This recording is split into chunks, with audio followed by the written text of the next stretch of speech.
చేసాం. ఆ సినిమాలో సీనియర్ డైరెక్టర్స్ చూపించుంటే ఎక్కడెక్కడ ట్రిమ్ చేయాలో, ఎక్కడెక్కడ చిత్రీ పట్టాలో చెప్పేవారు.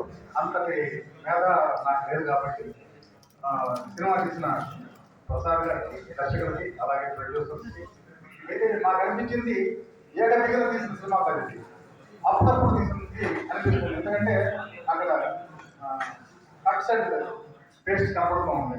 ఎందుకంటే నేను 71, 72, 73లో సినిమా ఫీల్డ్లో ఉన్నాను మెడ్రాస్లో.